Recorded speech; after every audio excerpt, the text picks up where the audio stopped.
Kembali lagi di cerita Guchen. Buat yang suka cerita ini silahkan like dan share, buat yang belum subscribe, mau kapan subscribe-nya? Oke, kita langsung aja ke ceritanya. Guchen, bab tahun 1536 sampai tahun 1540. Naga banjir berusia 1000 tahun. Guchen, senyumnya lenyap, memancarkan aura tegas dan tak tertahankan.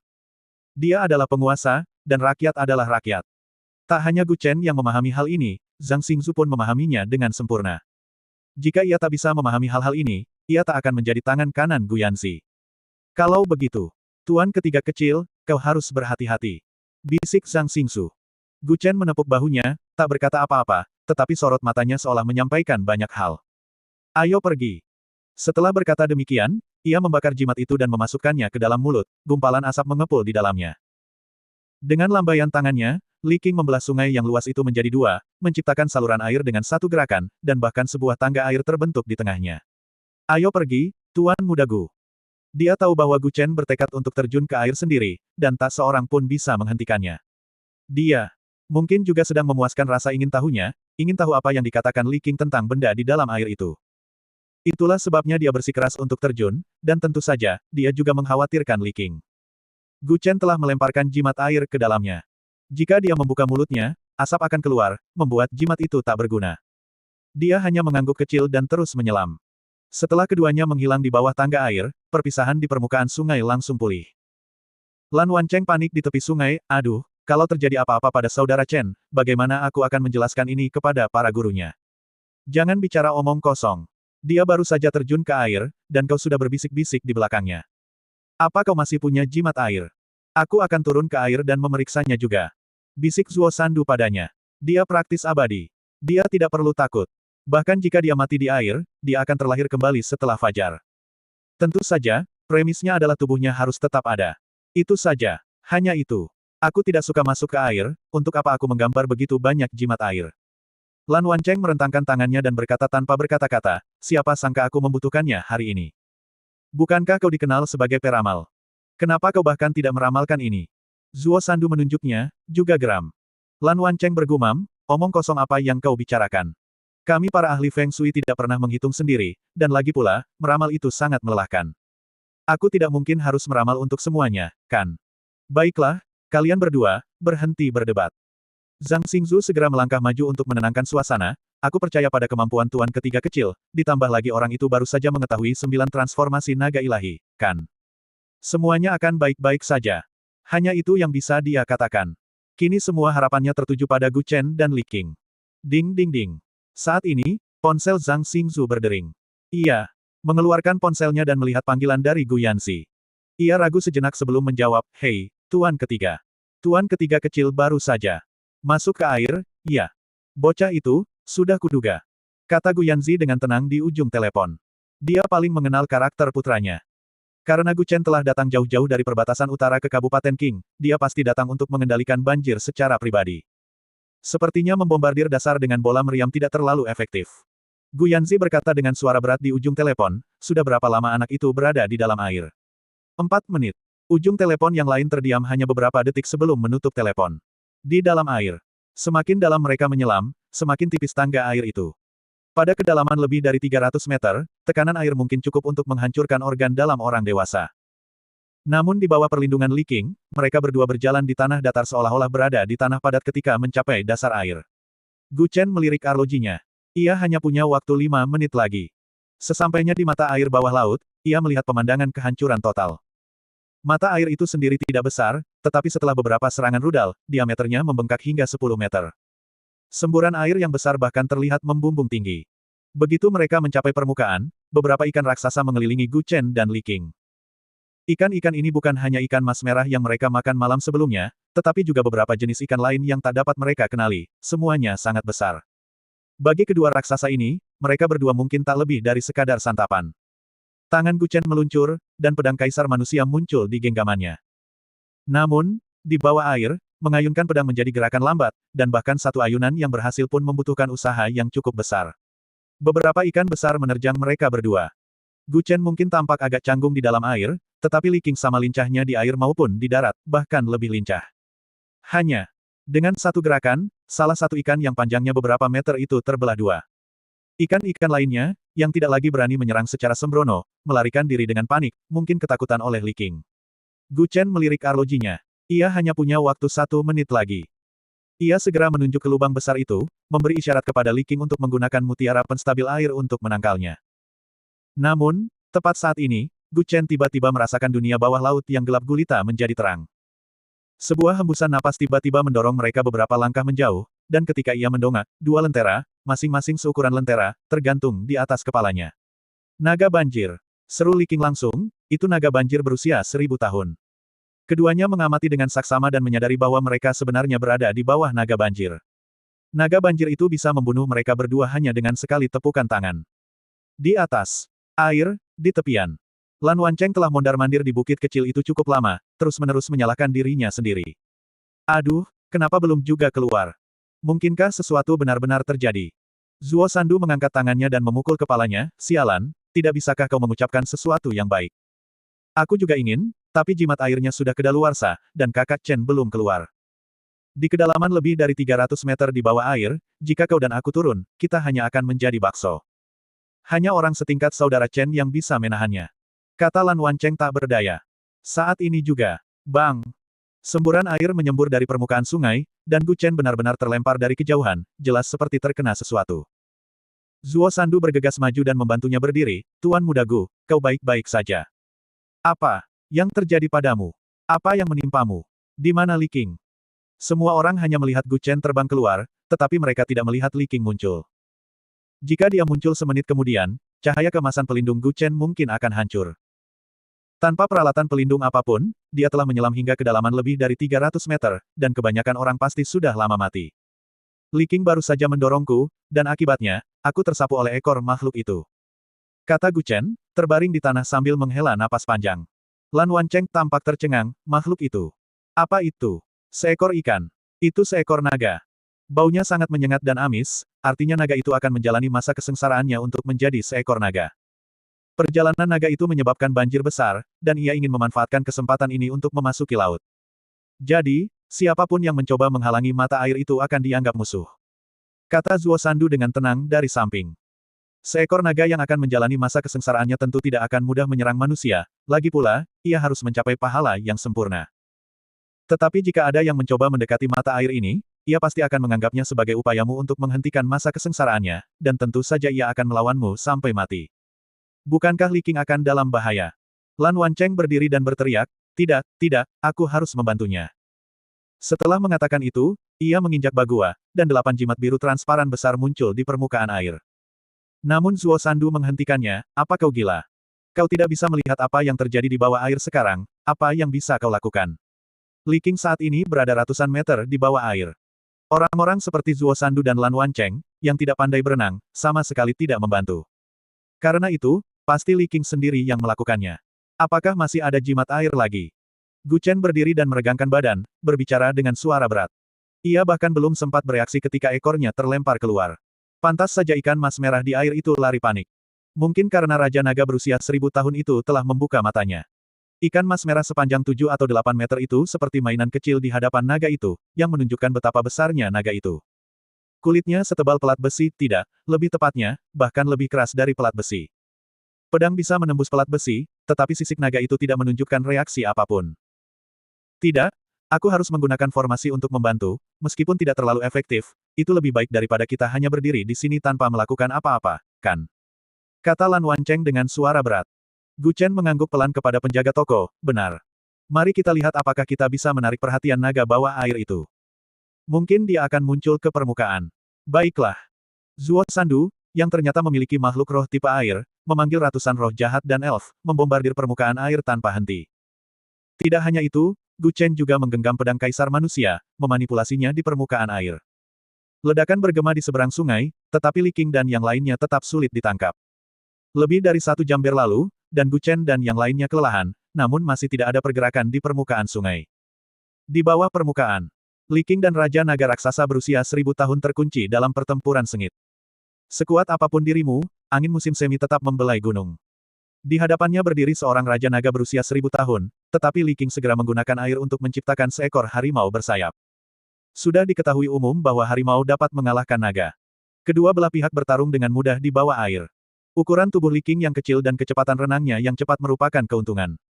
Meskipun naga itu besar, kekuatannya luar biasa, yang juga merupakan keuntungan. Begitu. Li Qing menyerbu, ia mengayunkan pedangnya ke arah naga itu dengan satu tangan, dan tanpa diduga, pedang itu mengenai naga itu, langsung mengeluarkan darah. Sebuah luka muncul di ekor naga itu. Aum! Naga itu meraung ke atas kesakitan.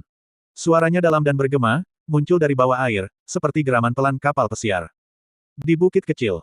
Zuo Sandu tiba-tiba menarik Lan Wancheng dan Gu Chen ke samping dan berbisik, kalian dengar itu. Dua bocah nakal yang baru saja kukirim kembali dan memberitahuku bahwa mereka mendengar auman naga. Raungan naga. Gu Chen juga berbaring untuk mendengarkan, dan benar saja, ia mendengar raungan naga. Raungan naga ada dua jenis, satu adalah tangisan duka, dan yang lainnya adalah raungan kemenangan. Jelas, auman naga itu lebih mirip auman pertama, yang berarti Li Qing pasti telah menghajarnya. Airnya naik lagi. Seru Zhang Xingzu sambil bergegas ke puncak bukit, menatap air yang bergelombang. Airnya tadinya di bawah, dan sekarang ratusan orang telah jatuh ke dalamnya. Kaki orang-orang yang tersisa sudah basah. Jika ini terus berlanjut, mereka semua akan segera tenggelam. Pada saat itu, kemungkinan besar tidak akan ada yang selamat. Dalam radius puluhan kilometer, tidak akan ada tempat untuk berdiri, dan semua orang akan menjadi hantu yang tenggelam. Terlebih lagi, jika naga itu membunuh Li Qing, itu pasti melanggar aturan, dan kemungkinan besar naga itu akan melakukan pembunuhan massal. Lagi pula, ia sudah melanggar aturan, jadi apa pedulinya dengan hal lain. Pada akhirnya, naga itu benar-benar dirugikan. Jika ia membunuh, ia akan melanggar aturan dan dihukum oleh surga. Jika ia tidak membunuh Li Qing, setelah mata air diperbaiki dan permukaan air surut, bukankah usahanya selama ribuan tahun akan sia-sia? Jadi, kedua jalan itu tidak ada gunanya. Tergantung siapa yang berpikir dari sudut pandang siapa, jadi salah satu dari mereka akan bertarung sampai mati. Masalah utamanya adalah jika Li Qing tidak bertarung mati-matian, tempat ini pasti akan menjadi lautan luas di masa depan. Jika naga itu tidak bertarung mati-matian, bukan hanya kultivasinya selama ribuan tahun akan sia-sia, tetapi siapa yang tahu kapan kesempatan berikutnya akan datang. 10 menit berlalu. Permukaan air naik 10 cm lagi. Perlahan, hampir semua kaki berada di dalam air, dan banyak yang sudah mengapung di permukaan, tetapi berkat bantuan orang lain, mereka tidak tersapu. Setelah tersapu, di mana mereka akan menemukan naga di sungai yang luas ini? Tidak hanya ada naga di bawah air, tetapi juga banyak makhluk prasejarah dan ikan pemakan manusia. Bang! Suara cipratan air yang besar terdengar, dan bayangan hitam raksasa melesat ke langit. Seketika, kabut mulai menyelimuti sekeliling. Tak seorang pun bisa melihat seperti apa rupa makhluk itu, hanya makhluk yang sangat panjang yang membentang dari air hingga ke langit di kejauhan. Seketika, cuaca di sekitarnya berubah. Sesaat yang lalu, langit tampak cerah dan biru, tetapi tiba-tiba cuaca berubah drastis, dan kilat menyambar di langit. Air sungai juga menjadi bergejolak. Lihat, bukankah itu Li Qing? Seru Lan Wancheng, menunjuk titik hitam kecil yang muncul di awan. Gu Chen juga melihat titik hitam kecil itu dan mengangguk mengiyakan, benar, itu Li Qing. Aku tak menyangka anak itu begitu jago bertarung, sama sekali tidak terluka, mengejar naga itu, dia benar-benar hebat. Jelas bahwa Li Qing menginjak aliran air dan bergegas ke langit, sementara naga itu, melihat ini, terus terbang ke atas. Namun, bahkan dengan 1000 tahun kultivasi, naga itu masih hanya seekor ular, bukan naga sejati. Oleh karena itu, ia tidak dapat mengendarai awan dan hanya bisa melayang di ketinggian 10 meter di atas permukaan air. Kemudian, naga itu terjun ke dalam air. Li Qing jelas terluka, tetapi ia menahan rasa sakit dan jatuh ke dalam air. Secara bertahap, air kembali tenang. Diperkirakan bahwa kebuntuan di permukaan akan berlangsung lama, tetapi itu hanya berlangsung selama 2 menit. Lan Wancheng dan yang lainnya bergegas kembali ke air bahkan sebelum mereka memiliki kesempatan untuk mengatur formasi mereka. Kembali lagi. Aku baru saja mengatur formasi.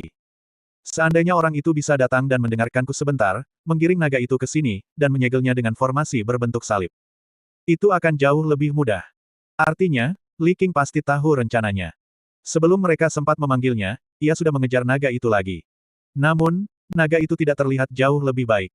Ia tidak akan muncul ke permukaan jika tidak terluka. Zuo Sandu, dengan dagu di tangan, berbisik, apakah Xiao Li baru saja terluka? Aku melihatnya memegangi tangan kanannya selama ia keluar. Itu wajar. Akan aneh jika naga sebesar itu tidak melukainya, tetapi naga itu telah berkultivasi selama 1000 tahun. Bagaimana mungkin ia bisa ditundukkan dengan mudah? Kata Gu Chen cemas. Sekarang, tidak ada yang bisa membantu di air. Jika mereka berada di darat, Li Qing bahkan tidak perlu mengangkat satu jari pun. Zuo Sandu sendirilah yang harus berada di garis depan. Tapi tidak ada jalan lain. Tak seorang pun bisa menandingi kemampuan berenang Li King. Dan bukan hanya soal bisa berenang. Seseorang harus bisa bergerak bebas di air dan bernapas. Bahkan seseorang di tingkat Naschen Soul seperti Gu Chen pun terlempar hanya dengan satu hantaman ekor, apalagi orang lain. Beberapa saat berlalu. Di rumah kayu kecil di jalan selatan. Pegunungan Qilian, cuaca cukup buruk selama beberapa hari terakhir, dengan hujan terus-menerus dan sesekali guntur. Gu Yanzi berdiri di paviliun bambu, tangannya di belakang punggung, menatap ke kejauhan seolah sedang berpikir keras. Bagaimana situasi di Kabupaten Qing? Tanya Gu Yanzi dengan suara rendah, tangannya masih di belakang punggung. Seorang pemuda di belakangnya menggenggam tangannya dengan hormat dan berkata, situasinya masih belum optimis. 1 jam telah berlalu, dan belum ada kemajuan. Bagaimana kalau kita coba mengerahkan kekuatan? Tidak, mengerahkan kekuatan dari awal adalah sebuah kesalahan, itulah sebabnya semuanya menjadi sangat merepotkan. Di mana pasukan Sue Tua? Gu Yanzi melirik pemuda itu dan bertanya dengan suara rendah. Namun, yang mengejutkannya, saat ia berbicara, sebuah belati sudah tertempel di lehernya. Pemuda di belakangnya menatap Gu Yanzi dengan senyum dingin dan berkata dengan lembut, Tuan ketiga, jangan khawatir, pasukan Tuan Sue tidak akan berhasil sampai ke Gunung Changbai. Apa? Kau menyuap mereka? Gu Yanzi berbalik dan meliriknya dengan dingin. Jika mereka tidak disuap, pasukan besar Sueding tidak akan gagal mencapai Gunung Changbai. Lagi pula, mereka sedang membawa pergi pasukan elit kali ini. Jika Gu Chen dan anak buahnya menangani masalah ini dengan baik di Kabupaten Qing, mereka pasti akan pergi ke Gunung Changbai nanti, jadi mereka ingin membuat pengaturan sesegera mungkin. Pemuda itu mencibir, siapa yang bisa menolak posisi tinggi dan gaji besar? Apa yang tidak bisa kau berikan, orang lain bisa. Wah, apa tidak ada yang memberitahumu untuk tidak berbicara seperti itu padaku, atau kau akan mati dengan mengerikan. Gu Yanzi tersenyum tenang, setiap orang punya takdirnya masing-masing, semuanya sudah ditentukan oleh surga. Jika kau bertobat dan meletakkan pisaumu sekarang, aku bisa mengampuni nyawamu. Tolong, Tuan ketiga, pisaunya ada di tanganku sekarang. Dengan sedikit kekuatan, kau akan lenyap. Aku benar-benar tidak mengerti mengapa kau begitu pandai berpura-pura. Kau dan ayahmu sama saja, selalu berpura-pura. Pemuda itu mencibir Gu Yanzi. Wosh! Detik berikutnya, sebuah belati melesat dari tangan pemuda itu, kini berada di tangan Gu Yanzi. Dengan satu tebasan, bilahnya mengiris leher pemuda itu, darah mengucur deras. Sebelum ia sempat mengucapkan sepatah kata pun, Gu Yanzi telah membunuhnya seketika. Pemuda itu mungkin bahkan tidak menyadari bagaimana pisau itu direnggut dan bagaimana ia terbunuh dalam sepersekian detik. Gu Yanzi melempar belati itu ke tanah, aku memberimu kesempatan, tapi kau tidak menghargainya. Sekarang bahkan orang terkecil pun berani macam-macam denganku. Namun saat ia berjalan pergi, ia tiba-tiba menyadari bahwa pemuda itu, yang jelas-jelas sudah mati, entah bagaimana telah bangkit. Oh, teknik pelatihan mayat sekte penggerak mayat. Pemuda itu memang sudah mati, tetapi kesadarannya telah dimanipulasi. Setelah mengatakan ini, ia langsung menyerang Gu Yanzi dengan kekuatan yang luar biasa. Tapi itu hanya penampilan. Bang! Satu pukulan. Sebuah lubang dilubangi di perut bagian bawah pemuda itu, dan bukan hanya itu, bekas pukulan Gu Yanzi juga terlihat di dinding di belakangnya. Melebih-lebihkan dirimu sendiri. Entah itu manusia, dewa, atau mayat hidup, di mata Gu Yanzi, mereka semua hanyalah manusia biasa. Bisa dibilang dia biasa-biasa saja, tapi tak bisa dibilang lemah. Saat ini, di satu-satunya bukit yang tersisa di Kabupaten Qing. Seluruh langit dipenuhi kilat dan guntur, serta angin menderu. Hari masih siang, tetapi saat ini, awan gelap menyelimuti langit. Jika bukan karena tahu bahwa hari masih siang, mungkin tak seorang pun bisa membedakan siang dan malam. Bukit yang tersisa ini kini hanya tersisa puncaknya. Banyak orang telah tewas dan tersapu banjir. Saat ini, semua orang dalam bahaya, dan siapa yang punya waktu untuk peduli pada orang lain. Karena hujan dan berangin, helikopter pun tak bisa mendekat. Sialan, bagaimana cuaca bisa berubah begitu tiba-tiba? Gerutu Lan Wancheng kesal, setengah berdiri di air. Zuo Sandu pun tak kalah, menyeka wajahnya dengan tangan dan berkata dengan suara berat, sepertinya kita melawan langit. Naga berusia 1000 tahun itu telah menunggu hari ini. Jika kita menghancurkan kultivasinya, Li King pasti akan menerima pembalasan dewa di masa depan. Pembalasan dewa apa? Orang-orang dulu bilang aku belum genap 18 tahun, dan kakekku bilang takdirku terlalu lemah untuk menanggungnya, tapi aku masih hidup dan sehat. Kata Lan Wancheng sambil mengangkat bahu. Ini bukan saatnya bercanda. Dalam situasi ini, Li King jelas berada dalam bahaya besar. Naga itu murka. Permukaan air terus berguncang, menunjukkan betapa sengitnya pertempuran di bawah air. Namun pada saat ini, Dewa Gunung tiba-tiba berseru, airnya berhenti. Airnya berhenti. Airnya tidak naik lagi. Semua orang tercengang dan segera memeriksa. Sepertinya dari apa yang baru saja mereka lihat, permukaan air telah stabil dan tidak naik lagi. Semua orang berulang kali memastikan bahwa permukaan air telah berhenti naik, yang berarti Li Qing pada dasarnya telah menstabilkan situasi. Airnya sepertinya tidak naik banyak. Gumam Zuo Sandu pelan, menatap sungai yang bergolak. Tak hanya itu, awan gelap yang tadinya menutupi area itu kini bersinar, permukaan air telah berhenti naik, dan cuaca telah kembali normal. Ini berarti Li Qing hampir menyelesaikan urusannya di bawah air. Saat ini, lebih dari 300 meter di bawah permukaan. Li Qing dipenuhi luka dan hampir tidak bisa berdiri, tetapi naga berusia 1000 tahun itu melingkar tak jauh darinya, meraung ke arahnya. Kau telah menghalangi kesengsaraanku, kau akan dihukum oleh surga. Apa gunanya kita binasa bersama seperti ini? Ini pertama kalinya naga itu berbicara setelah bertarung sekian lama, seolah-olah putus asa karena kegigihan Li Qing. Li Qing menundukkan kepalanya dan mencibir, aku tidak tahu tentang hukuman dewa, tapi aku tahu kau ingin membanjiri habitatku. Jadi kali ini, kau menyerah pada kesengsaraanmu, atau aku mati di air ini. Naga bisa disebut Raja Sungai, tetapi Li Qing, yang memiliki 9 transformasi naga ilahi, bisa disebut raja dari segala raja air. Jadi tidak ada ruang untuk negosiasi. Naga berusia 1000 tahun itu meraung ke arah Li Qing. Tidak mengherankan ia bisa berbicara setelah 1000 tahun berkultivasi. Yang aneh adalah kekuatan 9 transformasi naga ilahi bisa membuat naga ini mundur. Tak heran banyak orang ingin mendapatkan jurus pamungkas ini. Naga itu melingkarkan ekornya dan mencambuk Li Qing. Li Qing melambaikan tangannya, dan bilah pedang yang tak terhitung jumlahnya muncul di belakangnya. Jangan remehkan bilah-bilah air ini. Setelah ditempa dan disempurnakan melalui 9 transformasi naga ilahi, kekuatan mereka jauh melampaui pedang sungguhan. Mungkin kali ini, kedua belah pihak mengerahkan segenap kemampuan mereka. Jika Li Qing kalah, air pasti akan mengalir ke selatan melintasi pegunungan Qinling, dan ujian pertama ini saja sudah dapat menenggelamkan sebagian besar kerajaan Xia. Karena itu, Li Qing pasti akan bertarung sekuat tenaga. Di tepian, air sebelumnya secara bertahap menenggelamkan puncak gunung, tetapi sekarang surut, perlahan memperlihatkan bentuk asli gunung kecil itu. Setidaknya semua orang tidak sepenuhnya tenggelam.